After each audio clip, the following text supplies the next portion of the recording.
Hi, this is Phil, and I'm here to tell you all about the Capes and Lunatics Patreon.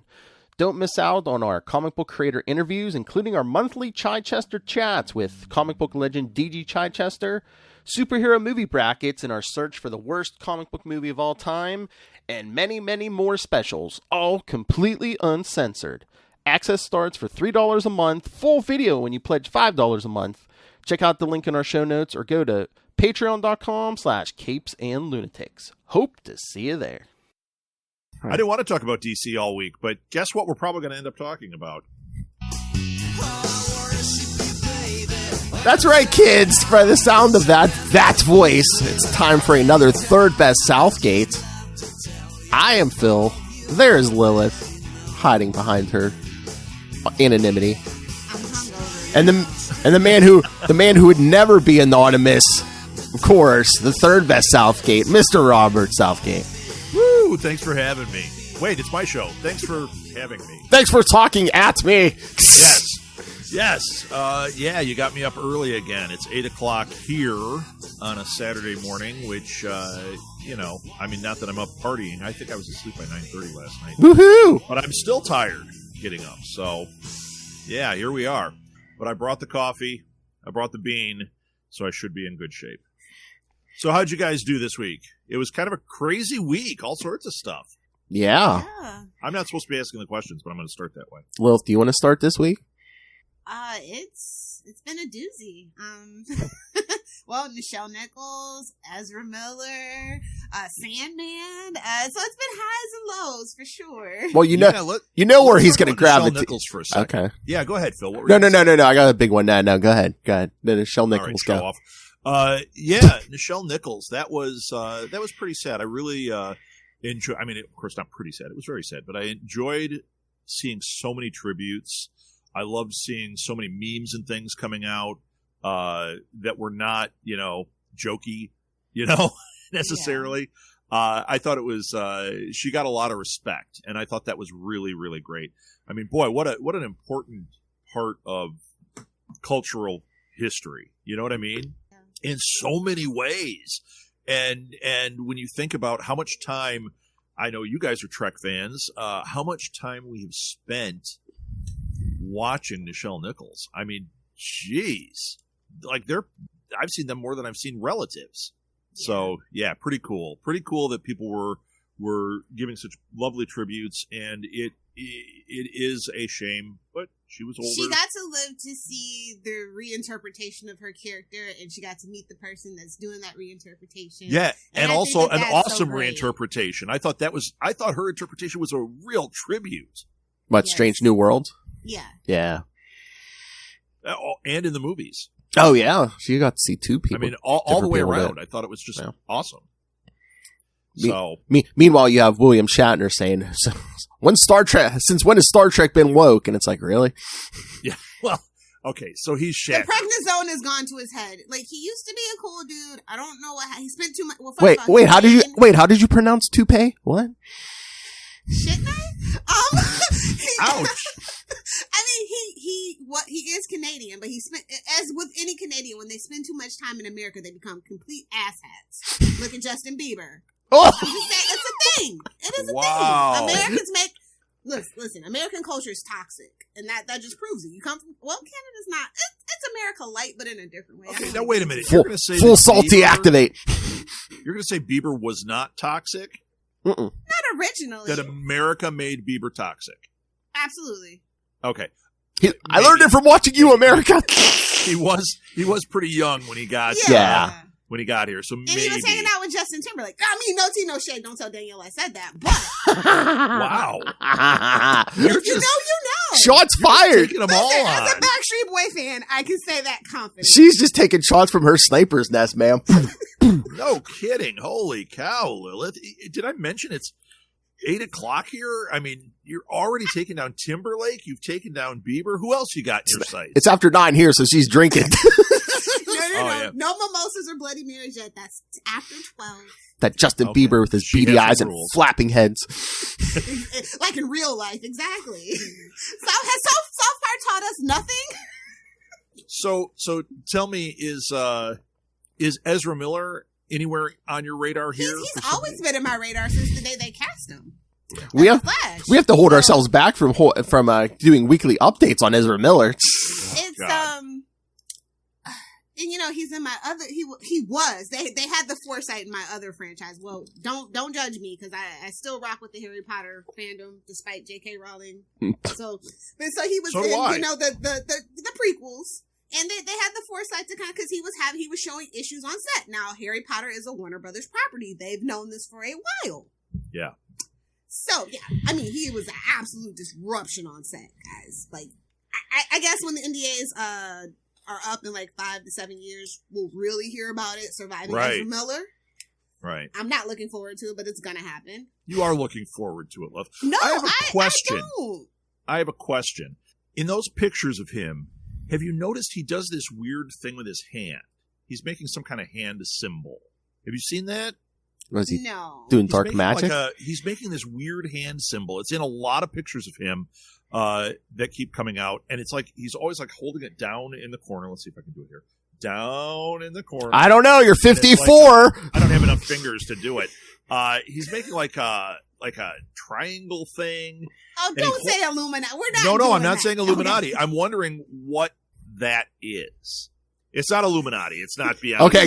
Now go ahead. Talk about the Illuminati. But it's this weird hand symbol, and I wondered if that is something that he's like some weird thing he's showing. I'm kind of scared to dig into Ezra Miller. Like he is like I don't want to go. Like I dig into celebrity sometimes. I don't like what I find. I know I'm not probably going to like what I find, but like I have this weird inkling that he might have certain friends in certain cults that a certain Allison Mack was a part of. I'll just say that. Ooh, that's the vibes I'm getting, and I feel like if I dig deep enough, I will find that connection.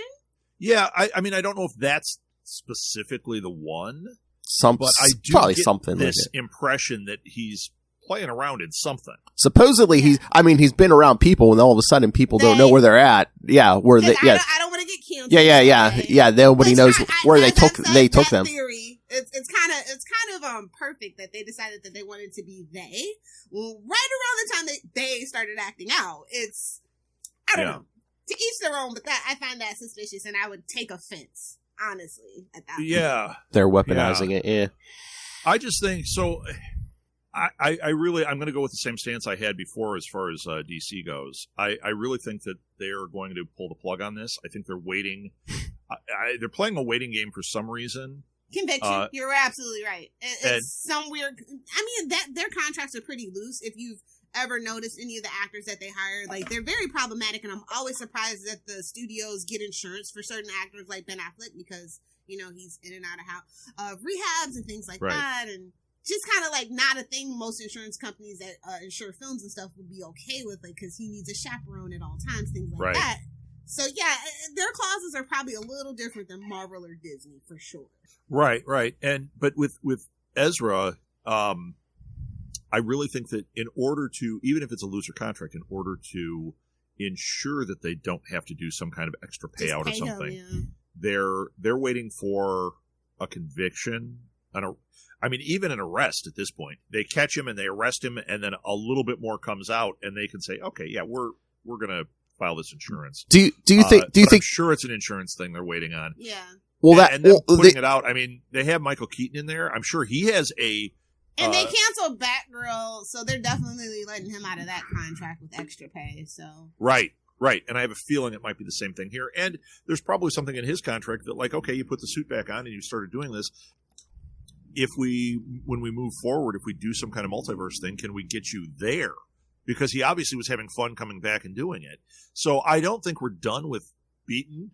Well, no, I do. I think that his agents and his managers and people around him absolutely want him away from DC and Warner Brothers because it's an absolute poop show at this point. It's unpredictable. Right. I'm saying in the future. It's always going to be a poop show, though. Like DC has this stigma now. No matter what they do, they're gonna have this stigma now, and no real actor worth their salt is gonna really want to be there. And I'm surprised, I'm just gonna let you guys know, don't expect Black Adam to do good. I think Rock is hoping that actually now Black Adam won't do good, so he doesn't have to stick around. Right, I agree with that. How fast will he sign a contract with Marvel? Oh, so fast. Marvel is we all know behind the scenes they're like, damn, they got him first. And I mean, We've been waiting on Black Adam as long as we've been waiting on this Flash movie. So he's probably sitting there with a pen like this, like, come on. Wait, what show is the Young Rock on? What network is that? Was that NBC? Oh, it's NBC, not ABC. Why did I think it was ABC? I was going to say, see if they. I never watched it, but I'm pretty sure I thought it was NBC. But for some reason, I thought it was ABC, and that was how they were going to get their hooks into him. Let me look it up. The Rock, we have to remember, also has political aspirations, so he is going to be pretty much done with acting in about 3 to 4 years. Yeah, I could see that. So I could see that, but I could also see him. If Marvel backs up the money truck, yeah, getting that Marvel movie. That's doing the crown thing. jewel of his career. Although, he's like Thanos. He's putting him in right now. Hey, there's a real little one, which is for Kevin Hart. And the funny thing about it is that Vin Diesel blew that Disney bag. Remember that babysitting movie that he had with Disney way back when? He blew that bag. He was just so hard to work with, and now I know he's just kicking himself. I know he's sick of those Fast and Furious movies. I know he is. Is he? They have to make 10 with freaking Paul Walker's brother standing in as Brian. Yes, he's sick of it, but it's all he has. It's all he has. It is all he has. Listen to Miss F. Seen every one of those movies. Listen, as a franchise fan, I can tell you, I haven't watched since the announcement of Hobbs and Shaw. Another reason why I really don't mess with The Rock anymore. Like, either you understand that or you don't. Messed up my franchise. Done with you. So here's a something you don't know about me. Might as well answer a question here. I've never sat through an entire Fast and Furious movie. Not even the first one? No. They were just robbing DVDs. I actually have them with the intention of watching them. I've watched a little bit here and there. The first one sucks. It sucks. I have a hard time with it. It's all about the female gaze for me, though. Like, okay, listen, I don't know if you're a Family Guy fan or American Dad fan, but there's this theory that, and it kind of makes sense about the homoeroticism that's interlaced in it. And when you watch it through a female gaze under that pretext, the whole thing makes sense. Sure. And then finally, in the very last movie that they just made, right? Like, it was always a joke in the fandom. Oh, what's next? We're going to take the cars to space. And they literally did that. Yeah. So see, that's actually why I have them, because I like that it's gone kind of crazy, kind of B-movie, campy. Yeah. I love that. I watched the first maybe 10 minutes of Hobbs and Shaw and freaking loved it. I was like, oh, yeah, because it's not that it's good. It's that it's embracing the fact that it's completely nuts. Yes. And the action is like, it's kind of like if you watched Snake Eyes. Yes. Snake Eyes had that same kind of like nutty, over the top. And I mean, frankly, I had a blast with Snake Eyes. Although I will say I didn't finish it. So who knows how it ends. But it was, I thought it was a lot of fun. I mean, when they embrace that craziness, when they make it like a B movie with a budget, I'm good.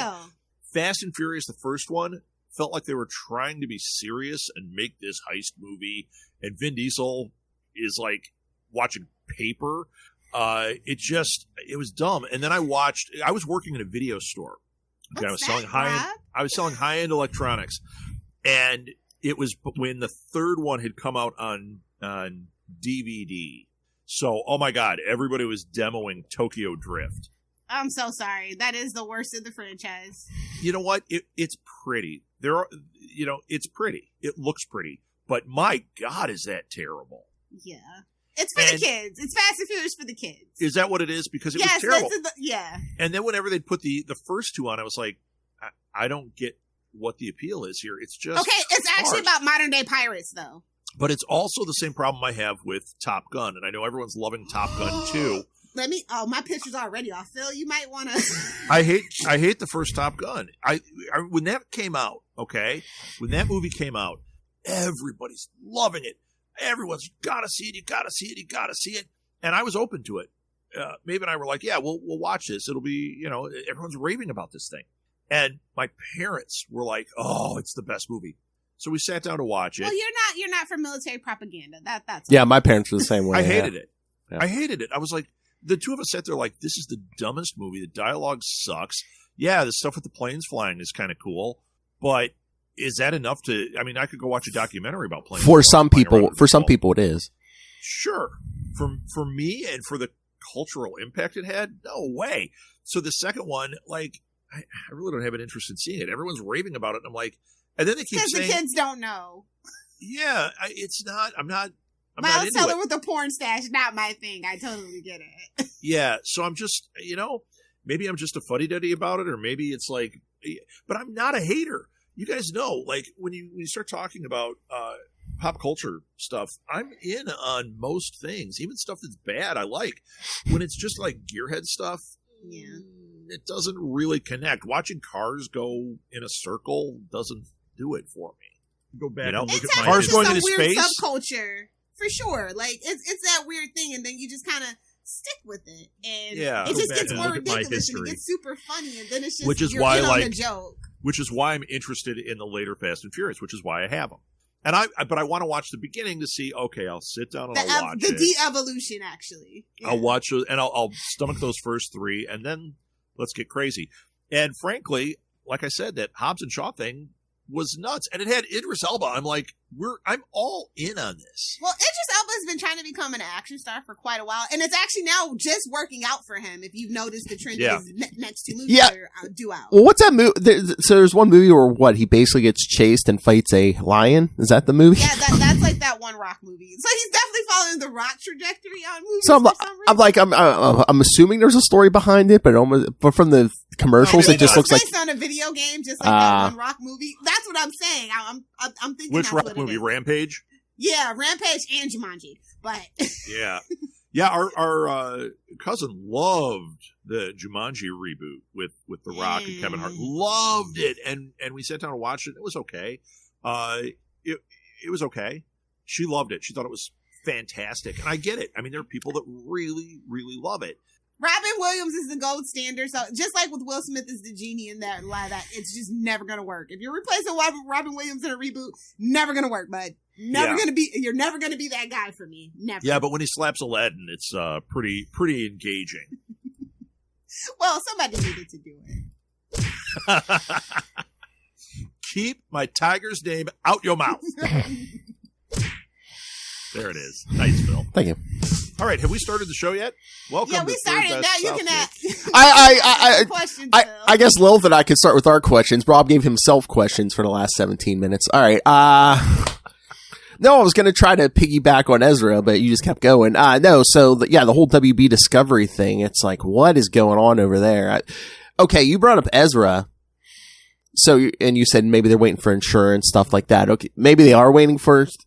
Is that the plan for the Flash movie? They're waiting for the insurance thing, and then two. I thought it was never going to come out, Phil. I know. But like he's saying, are they waiting for the right timing so they can get the insurance? And if Ezra does get arrested, they're like, then they're like, you know what? Well, we need to give our friend time to get in a good headspace and maybe get some help. No, they're not doing that. No, we're totally dropping Ezra. Yeah, and yeah, but I'm just saying that they'll make a sweet little statement, but they'll never pick. That's not DC's way. They'll never pick him back up. And I also don't know. I mean, yes, the insurance is part of it. I also think they're waiting for, and justifiably, it's going to happen, something bad enough that they can just say they don't have to pay him, and they can say, all right, we're burning this to the ground, because they've already started that process, canceling the Batgirl movie, moving some things here and there. They've already started the process, but with the Flash, that's their tent pole, because that's their big Justice League world. They can, when this happens, they can say, okay, Aquaman 2 is the end of that era. Wonder Woman 3, end of that era. Shazam 2 will be the end of that era. Will it? Does that come out after Wonder Woman 3? Black Adam, yeah. Well, it comes out after Aquaman, I think, yeah. I don't know the order of these. And we're not getting a Wonder Woman 3. I don't care what they say.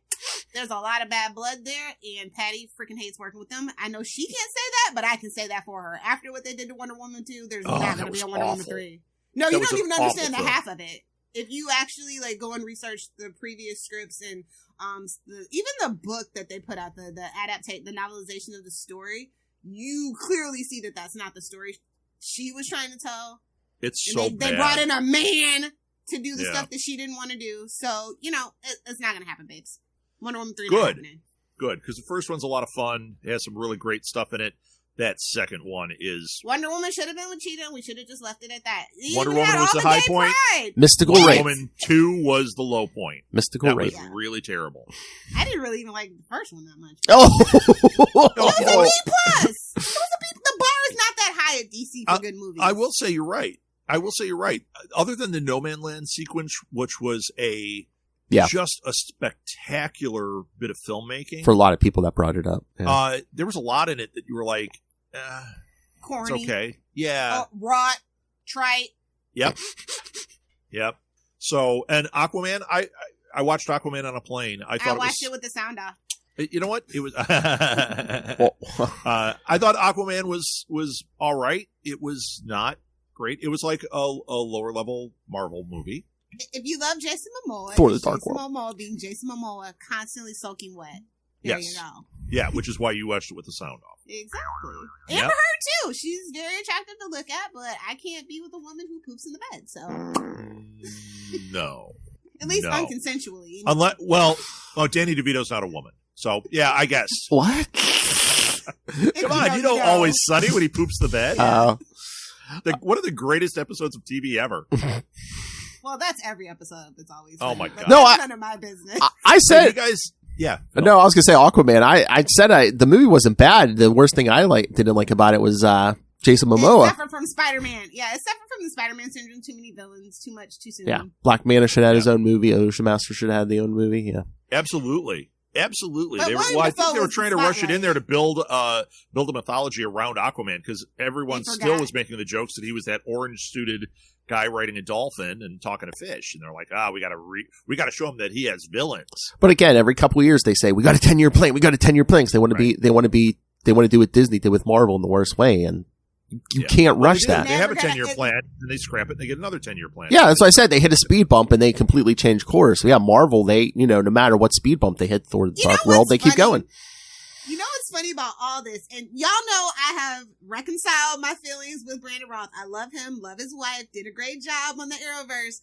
But if they would have just conceded and not made Superman Returns, when Nolan said no, I don't want to be a part of your universe, but they kind of forced the issue. If you notice, he's still like an executive producer on that Man of Steel. Like, it's a mess. If they would have just conceded and not made Superman Returns like a continuation of the actual Christopher Reeve other Superman movies, where people were so confused, like, why does Superman have a baby? Was like, well, first of all, you didn't watch the Donner Cut because you probably don't even know that the Donner Cut exists. Right. So, like, why would you do that? Yeah. That's where the issue stems from. They tried to roll with the flow and turn into the skid, and this is the problem. This is why when Charlie says turn into the skid, I say you don't know what the F you're talking about because they tried that, and this is where we're at. And you're 100% right. You're 100% right. Yeah, and now, really, when Nolan had the Nolanverse, it was actually the third movie that the skid really started. Yes. Because the first two were so glorious, and then that third one. He did the Sam Raimi route. No, I'm going to tank this movie so you don't ask me to do anything. And not just that. I think, just like with Sam Raimi, I think the corporate part put so much pressure on that. That's why they said, okay, fine, I'll do what you say. And that'll get me out of this contract. Exactly. Because, oh my God.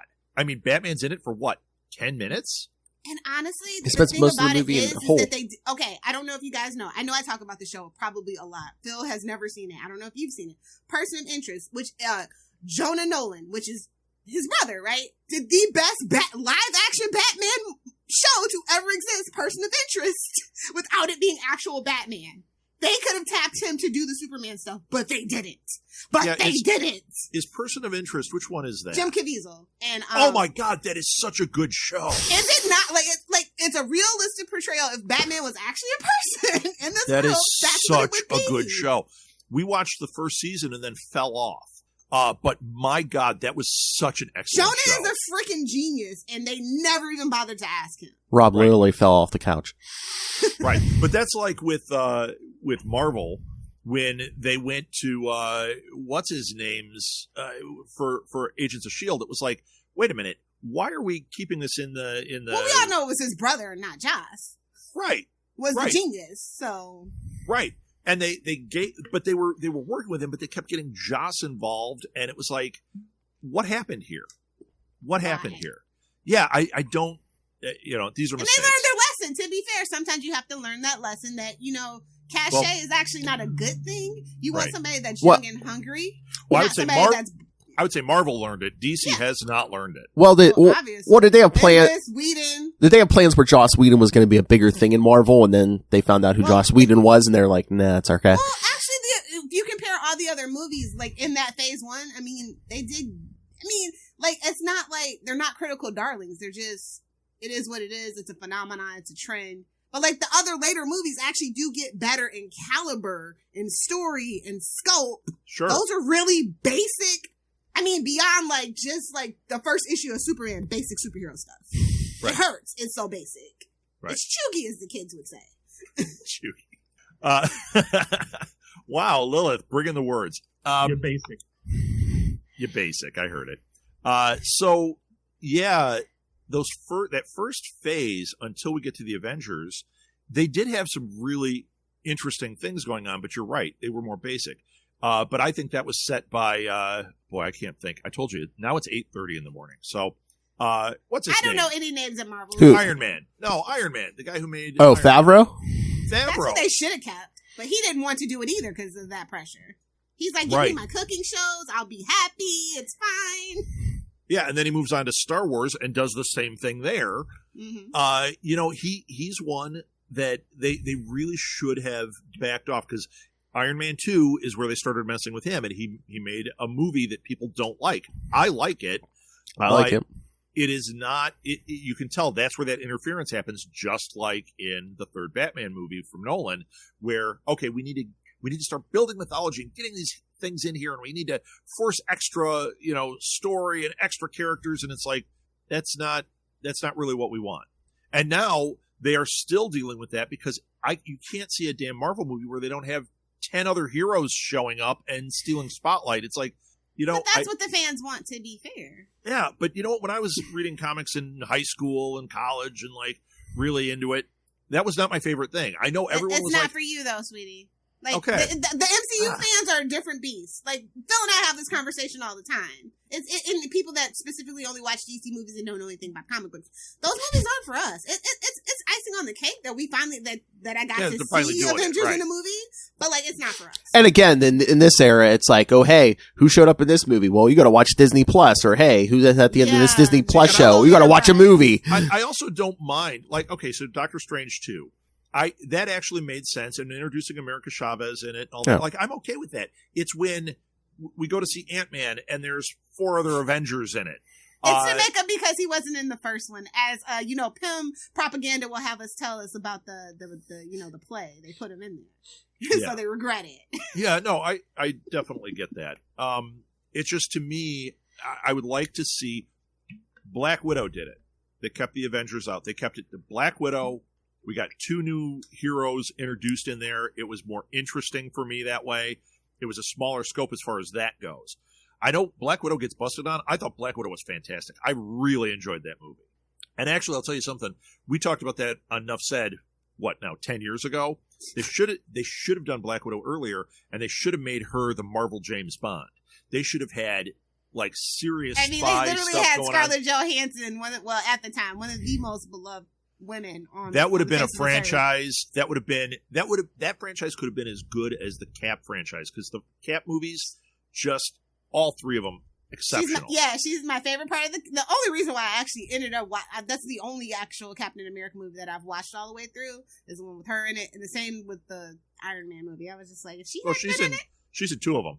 She's in she's in Winter Soldier and Civil War. Yeah. Oh, well, Civil War is not really... Like, none of Cap's movies are actually his movies, so... Well, right. Civil War is like an Avengers movie. Yes. Although it's got some amazing Captain America stuff in it, but Captain America 2... Yes, that's my favorite Winter Soldier, Marvel movie. Me too, actually. I think it might be my favorite one of the whole series. Chris Evans can get it all day, every day. Nope. Yeah, you know what, Phil and I agree. Except for when he's playing Buzz Lightyear. Ooh, that was an L for my guy, bro. That was an L.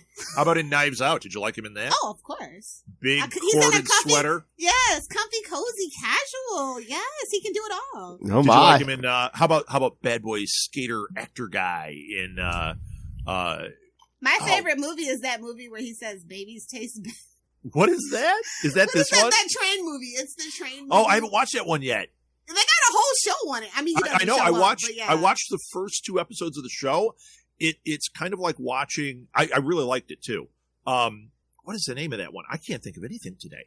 I can't think of anything either because I'm hungover. But that train one, the first 2 episodes, it reminded me of like Stargate first season, where it's like the effects are not Snowpiercer. The effects aren't great. The acting is a little weird, but there's something really cool going on, and you kind of get gripped into it. That's what it reminded me of. Even though I'm like, man, this is like kind of C grade quality. It's TNT, babes. What do you want? TNT is holding on by a damn thread. Well, they've got a good property there, though. Ever since they got rid of leverage, like, and the librarians, like, they are holding on by a thread. Yeah. Well, there's a lot of them that are hanging on by a thread right now. USA looking at you. That was my goat. Look, listen, hey. the downfall of basic cable, okay? Hey, man, they play, if nothing else, man, they'll play some SVU 24/7. I have to say, and like Supernatural in the morning. Yes, sir. Basic cable back when all those shows, when TNT and USA were they had all those great shows. Doesn't make money anymore. USA Up All Night. What was great? Oh, I loved that too. What was great then is that was very much an extension of like public access with money. Yes. And I used to love public access. We still talk about a couple of public access shows that we used to watch all the time. There was one out of Minneapolis. You guys got to look this up. It's on YouTube. You will fall into a rabbit hole with this. It was called Viva and Jerry. And they actually got so far that they ended up on Letterman one time. But it was 2 older Minnesotans that should not have been on TV. They were not TV ready. Oh, the original Tom Green. Oh, but this is so much better. And I like the original Tom Green, too. I thought Tom Green was a lot of fun. But these 2, they would go to like garage sales and buy a bunch of crap. And then they'd sit there and like, and they had the big Minnesota accents. She'd be like, oh, look at this cute bobblehead. I go, oh, the cute bobblehead. And he'd sit there and he had this big thumb and he'd just go, oh, yeah, oh. And she'd go, oh, we know how much this costs. And he'd start ringing the bell going, $2, $2. It was like he was brain damaged. That's our show. What? Oh, my God. I'll talk about Funko Pops and you'll give the thumbs up and tell how much it costs. $2, but it's always $2. $2, $2. And we watched this show all the time. And like I said, they ended up on Letterman. You got to watch it. Viva and Jerry. But yeah, that was, then came the cable shows and they were scripted dramas, but those early ones before like Mad Men and that changed the world were very much like low budget TV, scripted dramas. I mean, look at Psych. Nikita, baby. Yes, I am. Yes. La Femme Nikita. The original Highlander TV series. Absolutely. Yeah. Psych. Yeah. Psych was so great. And you were like, you watch it and you go, what did they spend? About $40 on sets? I mean, they shot it in somebody's office, but they had a pretty good script and they had fun characters. And I was going to say the cast sold that one. That's definitely. That was the thing that they had. And that's the thing, going. USA, yeah. USA literally was a cult of personality for every single show. And that's what they did for their advertising. Characters live here. And it was like, that was right. Monk was great. That kind of show you don't get now because it's either on network show TV, which network TV still doesn't get it right with that stuff. It's dead. Or it becomes these, prestige dramas. You wouldn't get Monk the way it was. Monk would suddenly turn into Mindhunter, and you're like, no, I want this like kind of cheap, fluffy, great character stuff. I mean, I want Tony Shalhoub and everything. But I mean, the networks and even now basic cable, aren't they just pandering to the like older people? No offense, Rob. People who can't figure out streaming don't have kids to figure it out for them. Yeah, I'm pretty sure. Probably. Yeah. Yeah, it's lowest common denominator every time. And you know what? It's okay. I mean, there's an audience there. I don't need everything to be prestige drama. And I don't need everything to be, streaming. It's reality TV is actually the writer's strike of 2007. Yeah, that's the one. That really where they forced all the reality shows. And they were like, oh, it's so cheap to make and we don't have to pay them anything and we can edit this and they have no say because they're not really actors. There's no union. That's what changed the game. Yeah. Well, and from a writer standpoint, all you have to do is create a thin storyline that you keep feeding. It's all editing. You feed it into the show and you edit around it to make it look like there's story there that's really pretty thin, but you do create the drama out of it. I was just listening. The sound clip. I was just listening to the Always Sunny podcast. Have you listened to this podcast yet? Everybody has a podcast. No. Who hosts it? First of all, I'm going to throw this out there. If you like Always Sunny, you must. This is a companion that is a must listen. It's Charlie, Dennis, and Mac hosting. No, really? They host the show and they go through every episode. And of course, they don't really talk about the episodes. They kind of do. But they're doing a rewatch of the episodes from the beginning. So they're like, I don't even remember filming this, but they tell some stories and you get a lot of their personality. And you know what? They're exactly who you think they are. It's so great. They're funny. They're being just themselves. They give a lot of like behind the scenes stuff where you find out like, yeah, I mean, they were talking today. I was listening to the newest episode. No, the newest one just dropped. The one just before. And, it was about their version of America's Next Top Model. And they were talking about this, and they said, yeah, the actual camera that they shot the first season is in the show. They're like, they said what the camera was. They're like, it wasn't HD. It was like, we didn't even have the money. It was like a cheap camera. They shot the entire show on this cheap standard definition camera. And they go, they actually resisted going into high def because they're like, it's going to ruin the show. And it's really interesting, but they're funny. Lilith, trust me, you're going to binge the shit out of this. All My right. favorite TV show companion podcast will forever be Lost. I'm sorry. Nothing good. It's Jane like Jack? old. Yeah. All Jane right. Jack Lost podcast. It was one of the things that inspired our network to happen. All right. I got to bring it up again. And like I said, I'm working through the podcast since the show is almost over. It also has a great podcast. Rob, Better Call Saul. Oh my God, 5 stars. Yeah. The podcast is really good too. Cause like I haven't listened to the podcast. Yeah. They have the creators on. Gilligan. Yeah. Vince Gilligan's on there. Peter Gould's on there. They have editors on there. Vince Gilligan is hosting the show.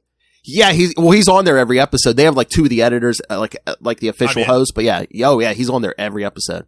We are big Vince Gilligan fans from even before Breaking Bad. We loved his episodes on X-Files. You know what? The X-Files, just like Lost, that was one. X-Files happened too early for podcasting. If podcasting was happening too early for internet thing. I mean, sure there were like the forums, quote unquote, but yeah, too early. Yeah, I mean, look how big it was now. I mean, it was then. If it was around now, right. Yeah, if it didn't be now. The way like Jay and Jack did with Lost, if X-Files had podcasting behind it, yeah, that would have been the impetus like Lost was. The Lost stuff was really the impetus for the success of podcasting. I can't tell you how many podcasters I talked to that started because they listened to Jay and Jack and they listened to that kind of stuff. I've actually reached out to Jay and Jack to try and get him on in Pod Life 2 or 3. I get no response. I've contacted him to be interviewed on stuff. I get no response. And the thing is, I've heard they're like super nice guys. I don't think they check their emails. It's weird. Like, I can't seem to get to them, but I would love to talk to those guys because they were what podcasting really was. It was not celebrity driven. It was a couple of guys. You kind of got the idea of their relationship and their friendship and blah, blah, blah. While at the same time, they just were fans of the show. Man, that was must listen podcasting. Sunny is the same way. Lilith, you're going to go crazy. I will add it to the list. And they've changed it now. So about halfway through this first season, they now have a video element so you can watch them sitting there. And they do funny stuff with the video stuff of them just sitting around, like, because Dennis is out shooting a movie. So they have a blow up doll version of Dennis that sits there and they just make fun of it. And but he's on, you know, like he's calling in. So like, Dennis, are you ever going to close your mouth? You know, it's so funny. It's so good.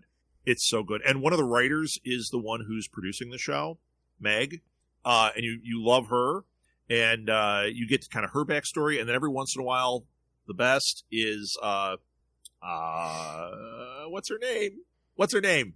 Now I'm losing, oh my God. Caitlin Olsen. Oh. Yeah, they shoot it at Mac's actual house, and he's married to Caitlin.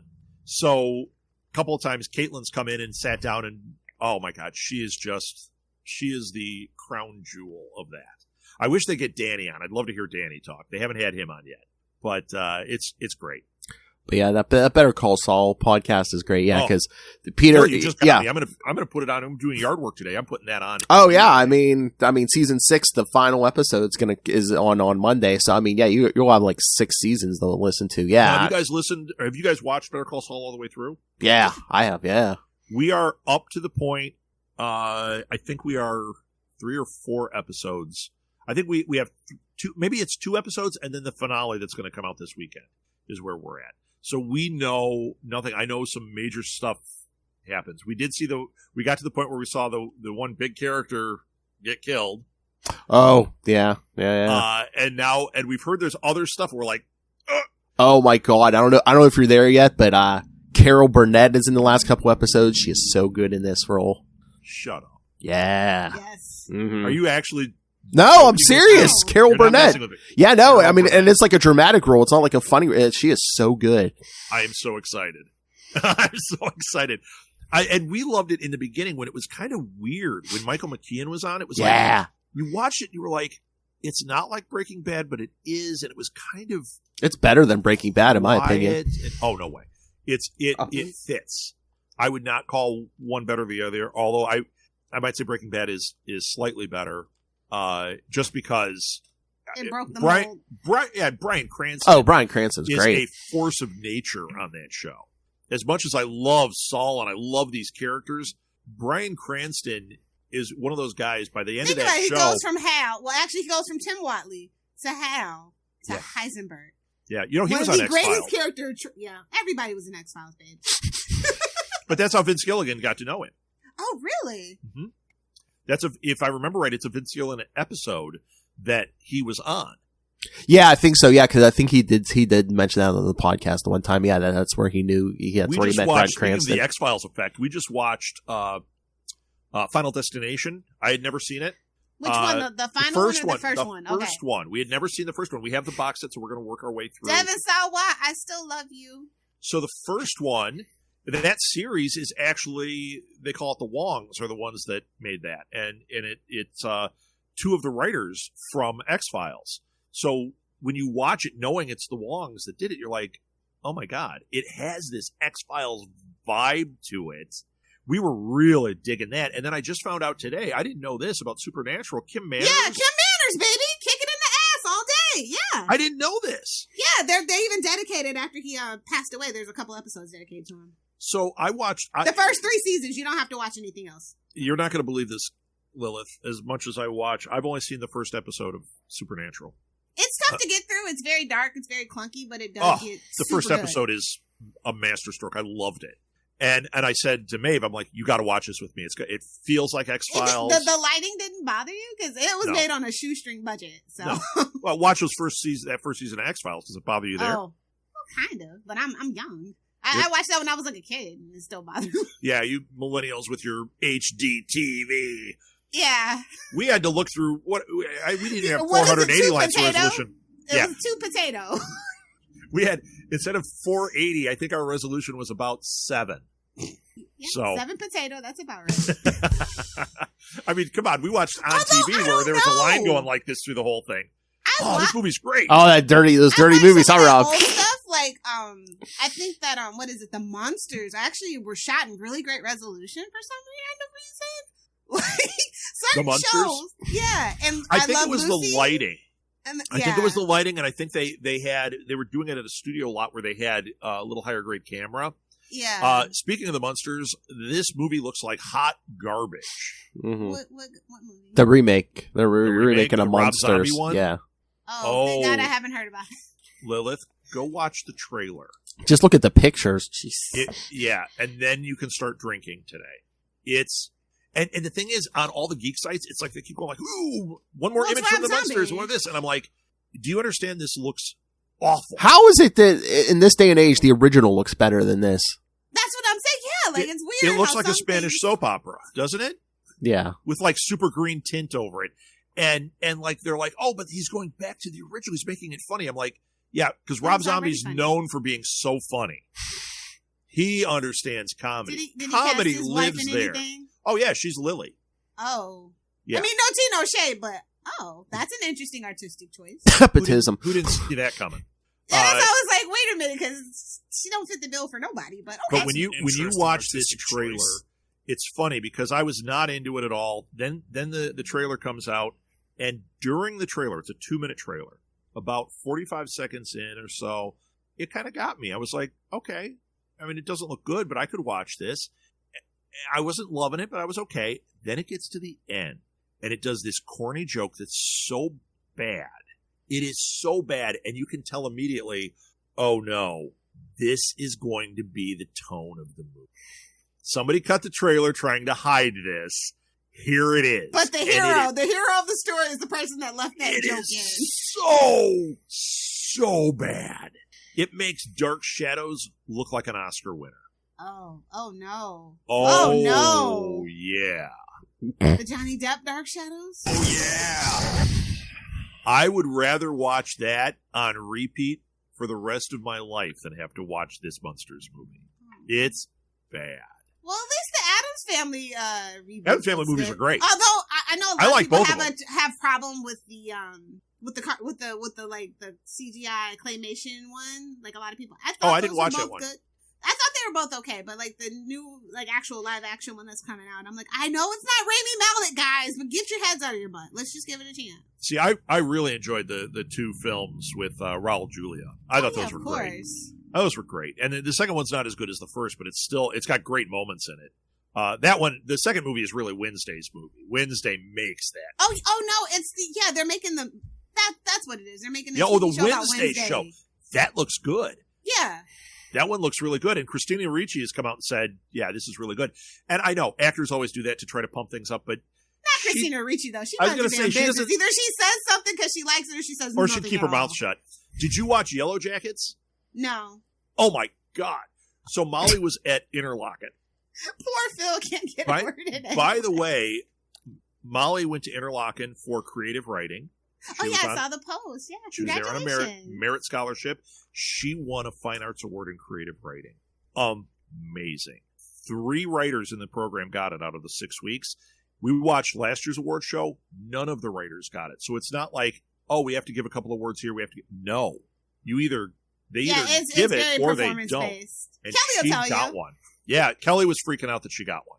Were they in the same cabin or no? I just saw her. She asked what cabin she was in because I know Kelly had gone. Okay. Kelly was in cabin 7. She said Molly was in 118.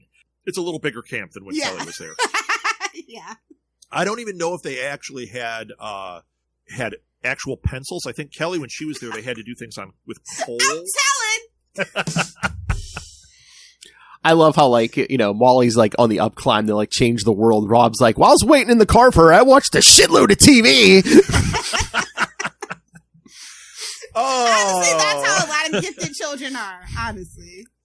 Yeah, we don't know how it happened, but it happened. So, yeah, we had that. I was going to say something. Oh, while she was gone, we watched a bunch of TV. So we watched Yellow Jackets, which do not walk, and go watch Yellow Jackets. It gets better and better and better. And Christina Ricci is freaking amazing at it. In fact, everybody is fantastic on this show. From the kids to the adults. And they do this thing kind of like It was supposed to be, where you see the kids and then you see the adults flashing back and forth instead of splitting it into 2. In this, you see what's happening to the teenagers and then it cuts to them as adults. The casting is great. You totally know. As soon as you see the adult, you know which kid they are. And not just because, they wear the orange jumper or whatever. No. It's really great casting and the acting is great. Beaches. Oh, Beaches without the Midler. But Lilith, it's no Bette Midler. It's dark and oh my God! And the ending came out of nowhere. You're like, what? Season 2? When are you happening? And then the other one we watched, which might have overshadowed Yellow Jackets. I would have been screaming about Yellow Jackets right after we watched Severance. Have you watched that on Apple TV? Yes. Yeah. Oh my God. Adam Scott, that show. Listen, no, that's a warning. That's like Black Mirror level warning, guys. I don't. Yeah. No, take that serious. No kidding. Actually, when we started watching it, I immediately identified this. This is somebody who wrote this. Predictive programming. Well, they're obviously a Philip Dick fan.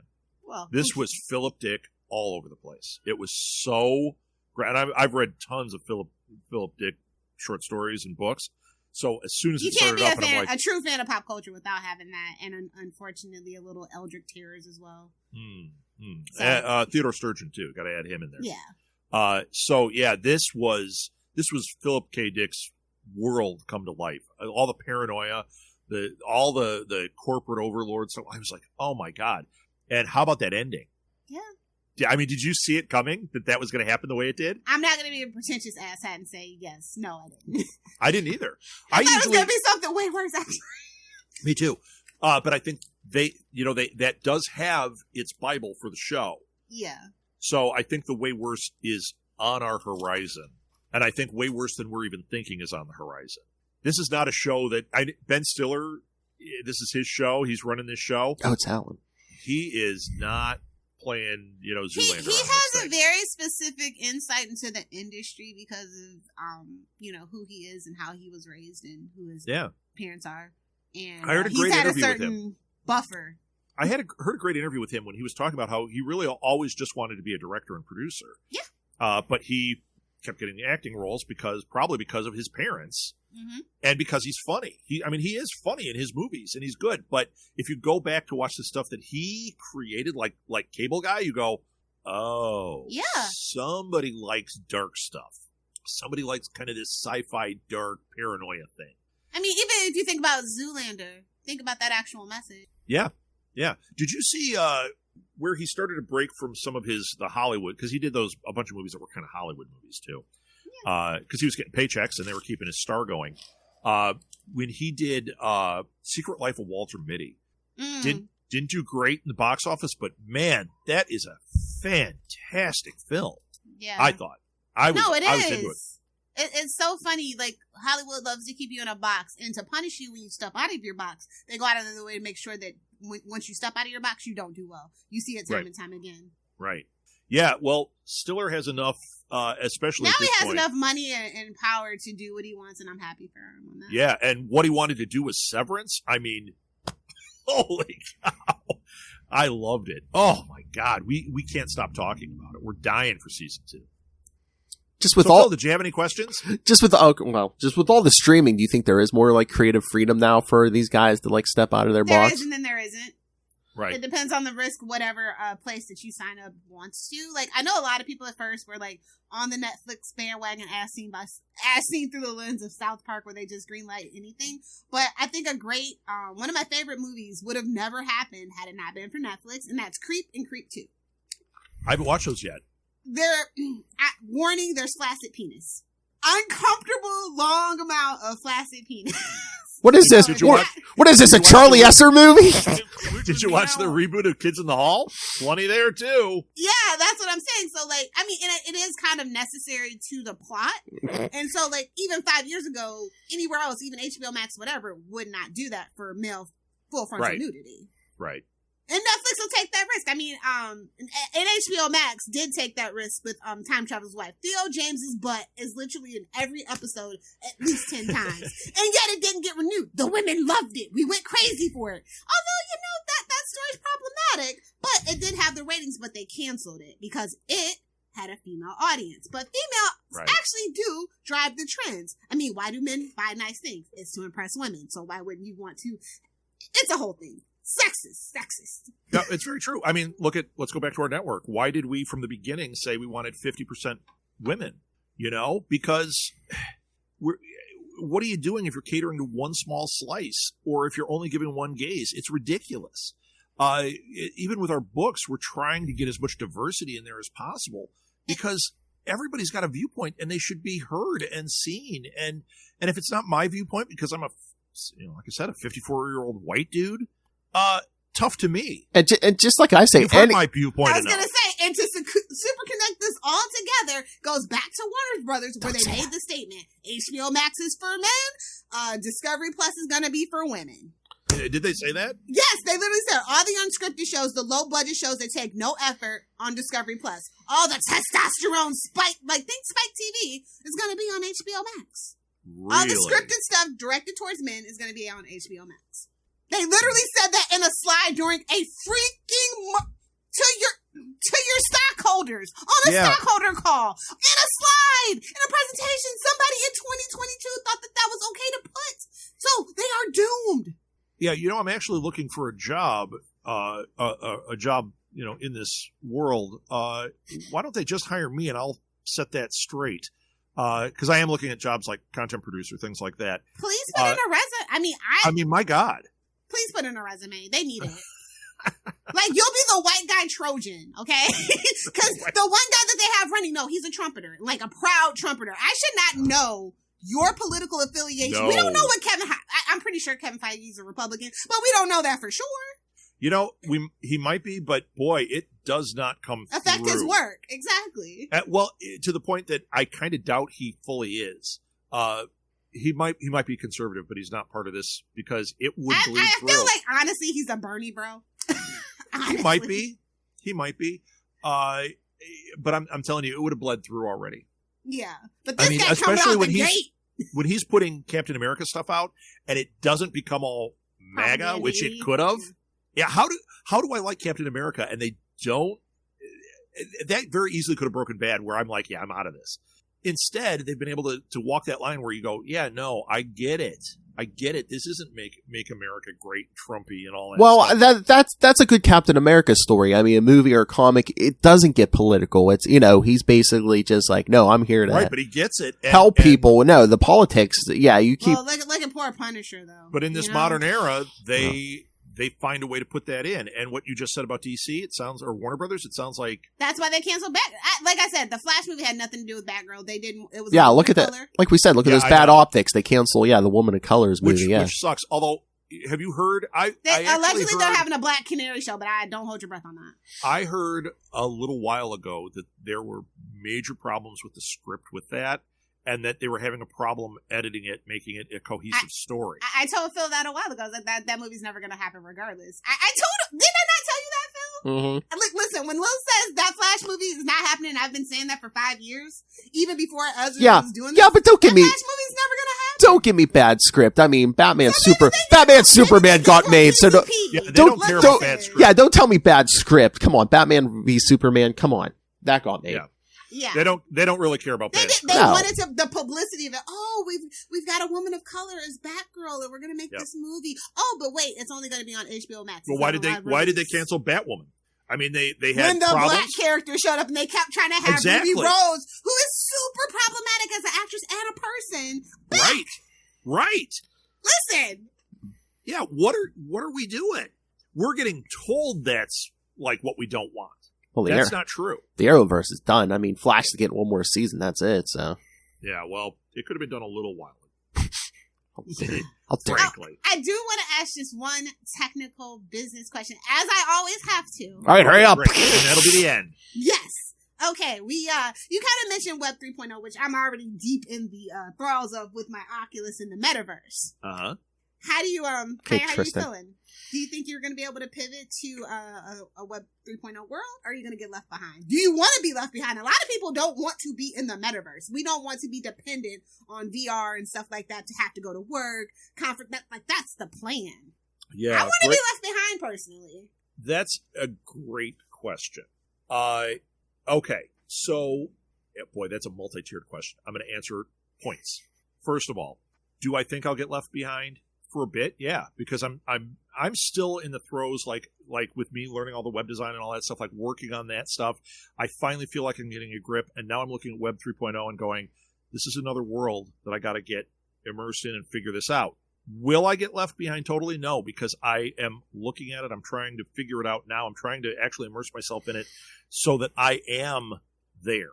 You know me, I'm forward thinking. I am always trying to follow the innovation and stay in there. Do I think it's a good thing? I think you asked that. Yeah, I actually do. I do if it lives up to the promise of it, which is it's going to break us free of some of the stuff that's going on that's really negative right now with the internet. I think that it's going to give us a little more freedom of speech. That doesn't mean that's going to happen or stay, because as we know, as soon as people figure out how to give freedom of speech, they find a way to take it away. Do I want to get left behind? I never want to get left behind. Will I get left behind? Probably for a little bit. Now, the other part of the question, which is the thing you just said, where you said, I kind of wish I was left behind. You know what? No, I kind of wish it was in a box more. And it was a box that you could play in this box and do your thing in this box while keeping 2 as its own box. The problem is, as it goes forward, that box is going to bleed in, and this other is going to leave people behind. It's going to leave websites. Just like when you go back and you look at the early stages of the web and you go, oh my God, how did I even deal with IRC this? chats, baby. Right. Some of it still seems like, hey, I kind of wish that stuff was around. And that's what we're actually going back to. Right. Was Web 3.0. Right. So that's the part of it that's exciting. The problem is implementation. Like, I don't like the fact that Facebook has such a solid firm. They're literally buying up all the VR gaming studios, all the VR everything, and there's very and little they're not competition. Great. And they're not great. Now, like, we don't have to have a Facebook, but we have to have an Oculus account, and then we also have to have, like, the actual social media within the Oculus universe. That's mandatory, right? And it's scary. And Facebook that's is where not good with data, like. Well, and that's exactly, and that's where I'm saying the promise is really good, but we're already seeing the rot of it through what Facebook is NFTs doing. just kind of really piss. Oh my God. Oh my God. And that's a world that I've done a little research on, and I'm like, I don't get how this is such a thing. It's just like real art. It's all a freaking money scam. It really is. It really is. Crypto's about to hit crypto's always been on the verge of teetering, but now that the recession's here too, crypto, like, it has its ebbs and its flows, and it's just like, it's really easy to, like that commercial. I don't know if you remember that commercial. I'm a millionaire? I'm not a millionaire. Right. Literally, it be like that. Yeah. So. Yeah. Well, and it's funny because when you get into that crypto thing, like I've got some people that I follow or that I'm friends with in the marketing business world, like big names. And it's almost like you mentioned the Trumpism stuff. This NFT thing and this crypto thing is almost dog like a whistles cult. everywhere. And I see them go from being like, hey, I talk about Twitter and I'm giving all this great advice, to all of a sudden everything they're talking about is crypto. And it's like, that's their whole world. And I'm going, Rob, can I ask you just another question? Maybe you can give me a little insight. Why do I don't mean to be weird about it, but I feel like when I'm on like just the internet and I see how easily and young white guys fall into a pipeline, an alt-right pipeline from anything, whether it be, ooh, I really like Thor, or ooh, I like squirrels. How do you go from, like, literally, there's a story on TikTok, but if it's true, it's true. If it's not, but like, literally, they get, like, radicalized by anything. What is up with that? NFTs are another thing. It's like, all of a sudden, this guy who was, like, preaching about NFTs, now he has his own cult. Yeah. And it's got white supremacy ties. Like, how does that happen? I don't know. It seems like a lot of people get so easily brainwashed. And this is what I mean. That's why I'm scared for Web 3.0, because it's supposed to like give it free back to the people. But if we look at 4chan, exactly. Because what do they do with it? And then how does it get bastardized? How does it get monetized? How does it put the message out there that just happened? And we go, it seems like we're in an alternate reality where I look at this and I go, but that's how. This is clearly full of lies, yet people are just buying every lie. And then there's this other side that's going, but I see their lies, but I can't seem to do anything about it. It's very weird. How do they get radicalized? I don't know. I feel like people get brainwashed. I think, hug your children. We're not just talking politically. We're not just talking politically. Yeah, they like. Veganism, being a gym bro, anything. I think a lot of you see it coming some too, where all of a sudden, like you're watching TikTok and you'll see a couple of posts and you go, "Uh-oh, this is what's about to happen." You watch it in real time; it's crazy, and it's not a trend. Uh-oh, this is something I think is really stupid, and the lowest common denominator. Oh no, it's gaining traction, and you see it coming a mile away. I don't know how to counteract it. That's the scary part for me. Like, these kids are like, just hug your kids. I feel like, because in capitalism, unfortunately you have to work, and sometimes you have to work 2 or 3 jobs. I mean, everybody's shooting for the middle class. That's the carrot they dangle, but we're never going to get there. What middle class? Exactly. That's the carrot they dangle, but it doesn't actually exist. Right.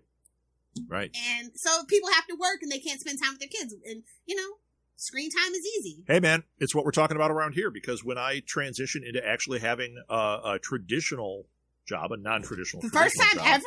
How are you going to cope? Not the first time ever. I mean, I've had jobs. You haven't known me when I've had regular jobs, but I've had regular jobs, and I've not had good experiences.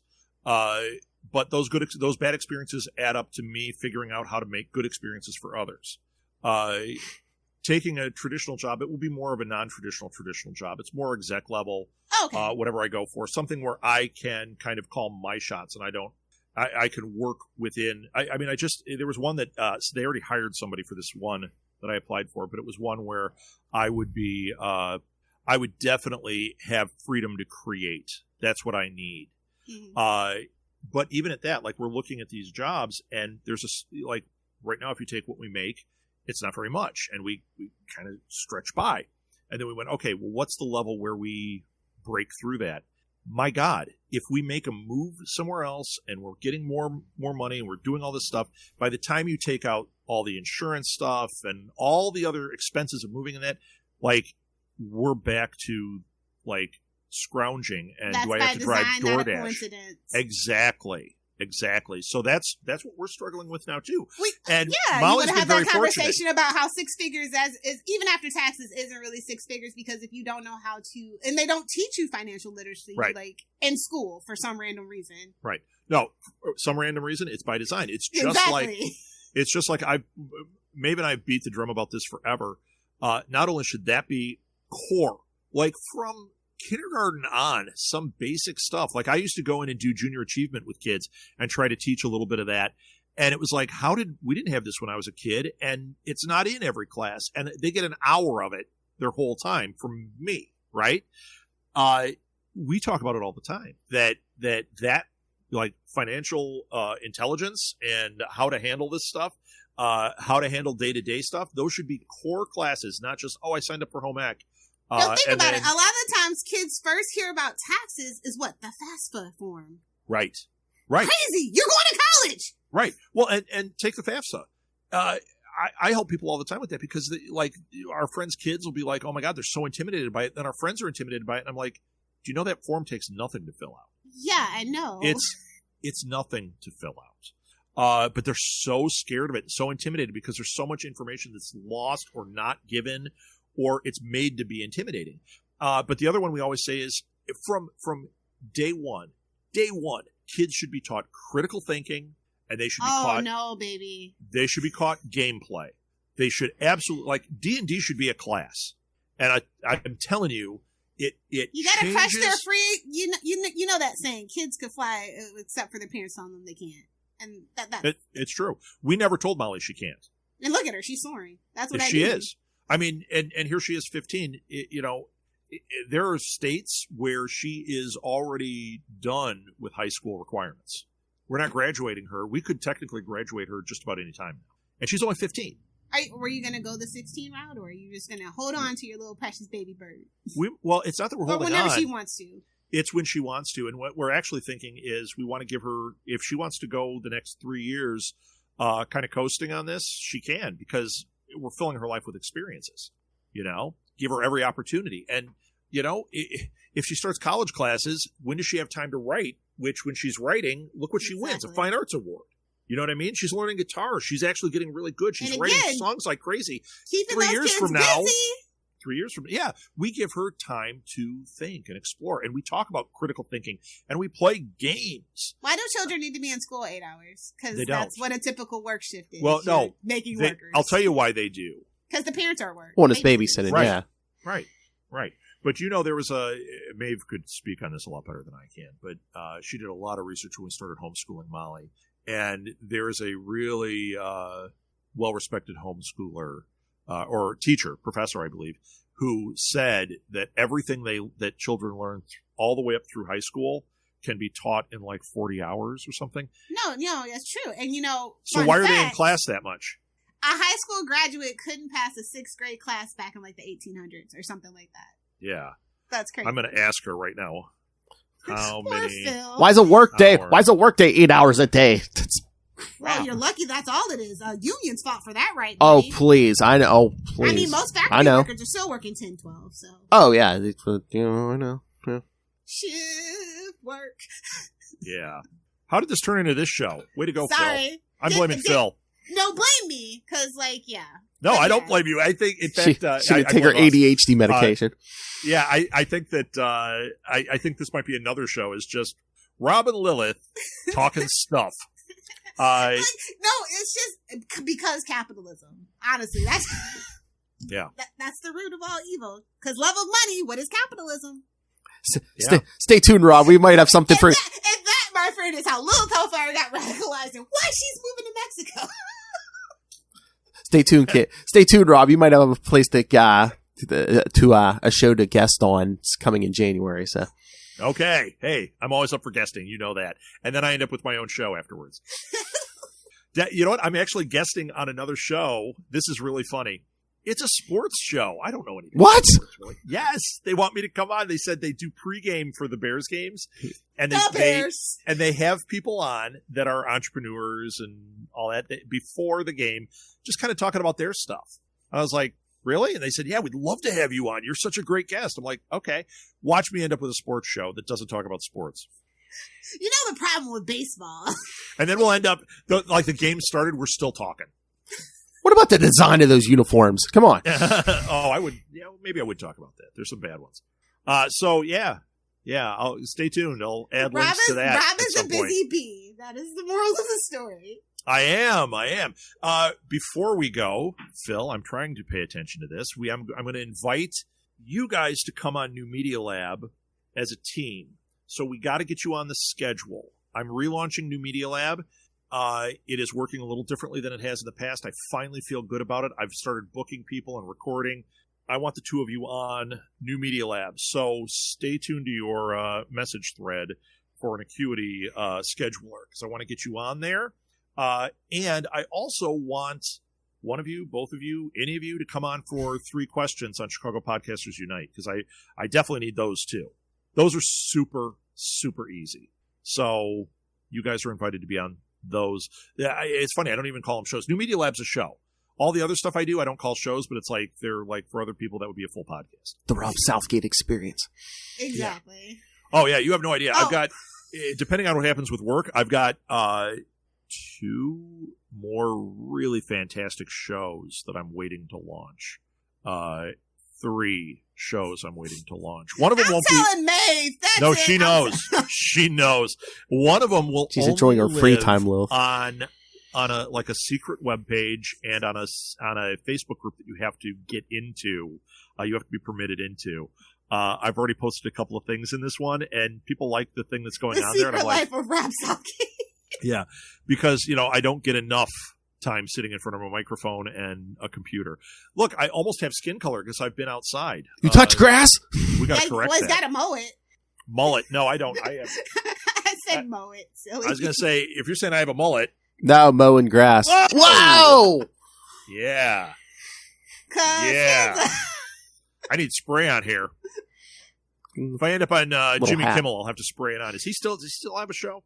Do any of the Late Show Talk Show hosts still have a show? I have no idea. I think John Baptiste just left Tonight Show. Oh, I just read that. Yeah. Oh wait, it wasn't like a big fight or anything. Stephen Colbert's show. Okay, yeah. Yeah, he just ended his band leader, like no pomp and circumstance, even though he and Colbert are friends, and it's like he was great on there. But as much as I watched it, I don't really watch those shows. I haven't watched him since he literally left Comedy Central. You know what? His monologues can be really good. They can be really good. So I'll watch those on YouTube sometimes, but otherwise, who cares? Wait. I miss Jon Stewart. I stand by that. Yeah. Jon Stewart. That was the best show ever. That one was. This one we really needed him, and he's never been back. Yeah. Well, he's too busy getting politicians to act like adults. True. So I'll take that, but I still miss him. So follow me on Twitter, which I don't post on, at Rob Southgate. Is it that or is it at R Southgate? It's at R Southgate. R Southgate, sweet. And follow me on Instagram. You know what? Just go to my link tree. Or you know what? I don't even know what that is because I've got so many things going on. Follow me on Facebook. How's that? Follow third best Southgate, and I'll post my link tree there. Okay. You can also put it in the show notes. But that's the best way to do it. There's just way too many things. And if you want to know about my secret stuff, you can always message me. For now, the secret sauce is made. Yes. Yeah. Hey, we have don't be surprised if interdimensional Bigfoot doesn't get talked about on one of these. Oh, Jesus. Oh, God, I love interdimensional Bigfoot. Okay, what's up, Phil? We have a link tree, too. Linktree.com/Capes and Lunatics. But yes, I said Lilith and I are starting something new in January. You're definitely going to be asked to guest on an episode. Salty and Petty, right, Lilith? The Salty and the Petty show, yes. Just Phil and Lilith go nuts on whatever. I love it. We needed a full stream ahead, but without the TV shows. And without the Esser? We needed a Capes and Lunatics without Esser. Without. Your tagline could be... You know, we have very juvenile humor. I just feel so bad for Charlie sometimes. Oh, jocularity. I want to do our freaking poop and dick jokes. That's all we want. In peace, without judgment. You can call the show Lesser Esser. Oh! Lesser than Esser. And I did get a text back from Maeve that the stat is it's 100 hours or less. They can learn everything they would. Well, that makes sense because that's how long it takes to get the GED. No, actually, right? So imagine how many hours they spend in school. Socialization. Wasting time. Yeah, which is garbage. I know. PE. Yeah. Socialization where they have to sit next to each other and not say a word or they get in trouble. Yeah. I can't even go to the bathroom. Have to ask somebody. Yeah, okay. It's ridiculous. People always say that about homeschool, and we look at Molly and we're like, Molly has more friends than anybody I know. She can talk to anybody, any age, at any time. I would say socialization is not a problem. I'd say that's a you problem. Babysitting, just glorify. That's why they don't respect teachers. Well, and it's a woman's profession now. When it was a man's profession, it was a little different. Men got paid more. But that's a whole different bag of hammers for another show. It very much is. We're getting political again. Let's end this thing. And thank you. It's not political, so much. It's factual. It is factual. Yeah, I'm not avoiding it. I'm just saying we're running out of time. Phil wanted it cut to an hour, and look at this. We're at 1:17. He just told us an hour, so we do it under 1:30. I knew when I say an hour. I knew what a Rob Southgate hour is. We're doing it. That's right. I live out of time. Wibbly wobbly. By Rob's conception of time, we're in the 22nd century, so. It's kind of sad. I have time blindness. Molly likes to talk about it, too, because she has it, too. We have time blindness. You could say, remember when we started the podcast network? And I'm like, yeah, yesterday? Oh, wait, no, that was 10 years ago. Wait a minute. How old am I? I do know my age. I said it a bunch of times on the show. He has it written on his hand. It's because I'm reminding myself. I mean, I probably went a good decade where I really couldn't have told you my age. Now I've got kind of a system so I know my age. It's weird. I live out of time. He remembers how old he is. That's the best ending. That's the tagline. I'm out of time. I know how old I am. You know, my favorite opening line to a book of all time